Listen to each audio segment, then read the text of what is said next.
एक बार भगवान शिव के सेवक ने कहा, हे प्रभु, आप तो दिन भर मूर्ति बनकर खड़े रहते हैं।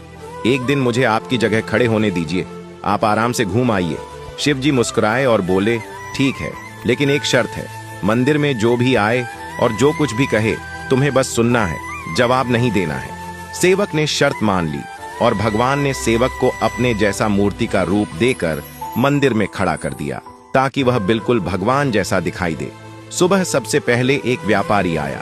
उसने भगवान के सामने माथा टेका और जैसे ही बाहर निकला, उसका बटुआ गिर गया। सेवक बहुत बेचैन हुआ। मन किया व्यापारी को आवाज देकर बटुआ लौटा दे, लेकिन भगवान की शर्त याद कर चुप रहा। कुछ देर बाद एक गरीब आदमी आया। उसने भगवान से कहा, हे प्रभु, मेरे बच्चे भूखे हैं, कुछ मदद कर दो। तभी उसकी नजर बटुए पर पड़ी। उसने भगवान को धन्यवाद दिया और बटुआ उठाकर चला गया। फिर एक नाविक आया और बोला, हे भगवान, मैं 15 दिन के समुद्री सफर पर जा रहा हूँ, कृपा करना।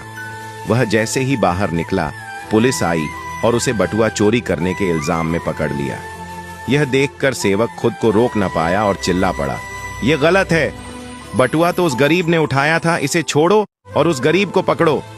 रात को भगवान लौटे तो सेवक ने गर्व से पूरा किस्सा सुनाया, लेकिन भगवान गंभीर हो गए और बोले, तुमने मेरी योजना में दखल दे दिया। वह व्यापारी बेईमान था, उसका बटुआ गिरना उसके कर्मों का फल था। गरीब को बटुआ इसलिए मिला ताकि वह अपने बच्चों का पेट भर सके। और जहां तक नाविक की बात है, तो उसका जहाज तूफान में डूबने वाला था। पुलिस द्वारा पकड़े जाने से उसकी जान बच जाती, लेकिन तुम्हारे बोलने से अब गरीब जेल चला गया और सब गड़बड़ हो गया।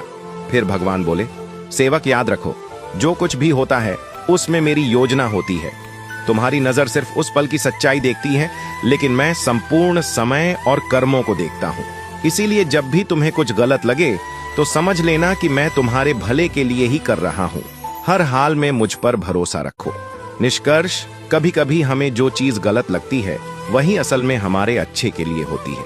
भगवान की योजना हमेशा हमारी सोच से बड़ी और गहरी होती है। इसलिए हर हालात में भगवान पर भरोसा बनाए रखना चाहिए, क्योंकि जो भी होता है वह हमारे अच्छे के लिए ही होता है।